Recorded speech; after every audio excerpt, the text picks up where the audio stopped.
안녕하세요. 이게 시리즈로 하니까 안 좋은 점 앞에 하시는 분이 너무 잘 하시니까 뒤에 오는 사람이 갑자기 이게 확 내용이 떨어지는 좀 두서없는 말을 해서 좀 죄송합니다. 양해 부탁드리겠고요. 저는 오늘 나누고 싶은 얘기는 그 2주 전에 있었던 그 크리스마스 마켓인데요. 같은 교회 분들이 많이 참여해 주셔서 그럭저럭 마무리되었습니다. 여기 그때 안 오셨던 분들이 있을 수 있기 때문에 잠깐 말씀드리면 크리스마스 마켓에서는 그 친환경 그 물품을 파는 제로 웨이스트 샵이라는 거, 이건 이제 돈을 받고 파는 게 있었고요. 두 번째로는 그 교회 형제 자매분들이 자기가 그냥 나누고 싶은 물건을 갖고 와서 그냥 공짜로 막 이렇게 나눠주고 푸는 그런 이제 뭐 아나바다라고 이렇게 부르는데 그게 두 개가 있었습니다. 사실 이 제로 웨이스트 샵을 하자는 얘기는 올해 상반기부터 나왔던 얘기인데요. 뭐 제가 하자고 그랬거나 제가 뭐 이걸 주장했던 건 아닌데 어찌 하다 보니까 저도 어떻게 그게 제가 하게 되는 일인지 잘 모르겠어요. 근데 어찌 하다 보니까 제가 하는 일이 이렇게 되었습니다. 근데 이게 사실 제가 제 욕심으로 그 너무 많은 일을 벌이다 보니까 이거에 많은 이제 시간과 계획을 쏟지 못했던 좀 상황이 있었습니다. 고백하자면. 그런데 이제 그럼에도 불구하고 사실 행사 당일날 전날까지도 이게 잘 될지 안 될지에 대한 이제 감이 없었어요. 그래서 뭐 저는 제가 할 수 있는 이제 범위 내에서만 이렇게 준비해 왔는데 너무 많은 분들이 그 호응해 주셔가지고 잘 되었습니다. 돌이켜 보면 교회에서 제가 했던 많은 일들이 있었는데 제가 그 굉장히 어떻게 보면 정말 자기에게 부끄럽지 않게 성심성의껏 최선을 다했느냐라고 해보면 사실 한 번도 그런 적은 없었던 것 같습니다. 예. 그냥 주어진 환경 내에서 제가 할 수 있는 범위 내에서 어떻게 하다 보니까 그렇게 됐는데 그럼에도 불구하고 그게 되었던 이유들을 생각을 해보면 다 이제 형제 자매분들이 있었기 때문에 우리가 교회였기 때문에 가능하지 않았는가 생각합니다.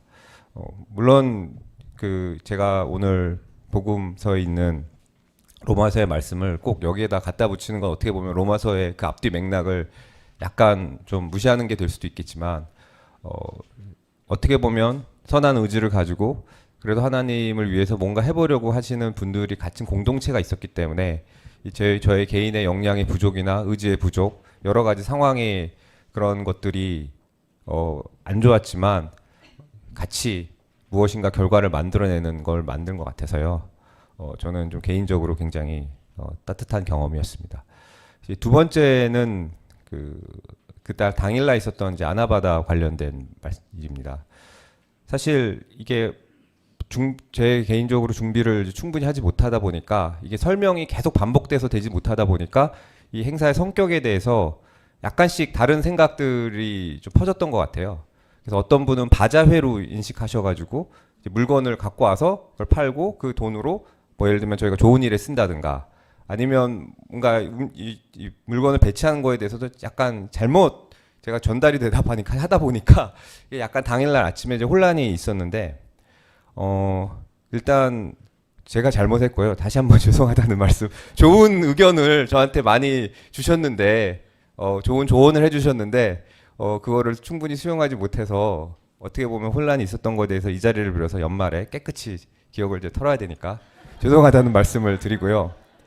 그러면서 다시 한번 느꼈던 거는 참 우리가 다른 생각을 가지고 사는구나. 저한테는 너무나 명확하고 단순한 거라고 생각을 했는데 그 하나하나를 다 다르게 생각하시는 걸 보면서 우리가 하나님이라는 거를 다시 한번 우리가 찾지만 얼마나 다른 생각을 갖고 있고 얼마나 다른 모습으로 이제 우리가 기도를 하는가라는 것들을 생각하겠다는 거.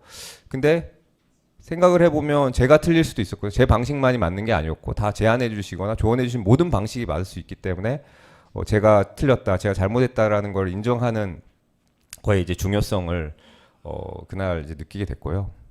이제 두 번째는 제가 오늘 이제 전하고자 하는 복음서의 두 번째였는데 이제 거저 주고 거저 받는 것에 대한 이야기입니다. 이제 당일날 이 행사에 대해서 가장 많이 이제 나왔던 이야기 중에 하나가 이게 바자회 성격이라는 게 있었어요. 그래서 어떻게 보면은 이제 돈을 적은 금액이지만 어쨌든 돈을 주고 그 물건을 사는 거에 대한 개념이 있었는데 사실 이게 굉장히 자연스러운 거잖아요. 이제 그 우리 자본주의 사회에서 사는 사람들에게는 비록 좋은 일이라 할지라도 무엇인가 내가 무엇인가를 해야 되고 그것에 대한 가치를 지불해야 되고 그것에 대한 가치로 받는다는 것이 우리 생활 모든 곳에 우리 사회상 모든 곳에 굉장히 깊이 침투하여 있습니다. 어떻게 보면 이제 당연한 거기도 하죠. 사람이 이 무임승차할 수 없고 자기 주어진 환경 내에서 자기 주어진 여건 내에서 최선을 다해서 무언가를 기여를 하고 그것에 대해서 정당한 보상을 받는 거는 어떻게 보면 정의에 대한 부분일 수 있겠습니다. 근데 이제 성경에서 보면 이 정의에 대한 부분도 있지만 또 그것을 뭐 반대된다는 개념보다는 그것을 또 다른 어떻게 보면은 약간 아가페적인 그런 또 조건을 바라지 않는 또 하나님의 우리가 알 수 없는 하나님의 좀 무한한 측면이 또 있다고 저는 이제 느껴집니다. 그날 행사에서 처음에는 좀 어색하셨던 분들이 이게 물건이 이제 좋은 물건 되게 많았는데요. 이게 무상으로 나눈다 보니까 이래도 되냐 막 이러다가 좀 이러다가 야 그러면서 이렇게 그래서 막 이게 자유롭게 물건이 서로 나눠지고 하는 모습을 보면서 되게 천진하게 아이처럼 되게 좋아하시는 모습을 본 기억이 아직도 선합니다. 네. 저도 굉장히 마음이 뿌듯했는데요. 뭐 그런 경험이 한 번쯤은 나쁘지 않은 것 같습니다. 저희가 이 세상에서 우리가 사회 속에서 자기의 가치를 증명하고 월급을 받고 밥벌이를 하기 위해서 끊임없이 이게 증명하는 사회 내에서 그래도 교회 내에서 그런 뭐 계획되진 않았지만 어쨌든 그런 조건 없는 나눔을 가져보면서 우리가 다른 삶의 방식을 한 번쯤 상상해 보는 것도 의미 있었던 경험이라고 생각합니다. 그래서 이런 따뜻한 그런 경험을 선사하게 해주셔서 협력해 주신 교회분들에게 모두 감사드리며 저도 24년에는 이러한 경험을 바탕으로 뭔가 더 좋은 더 선한 일을 만들어 보도록 하겠습니다. 감사합니다.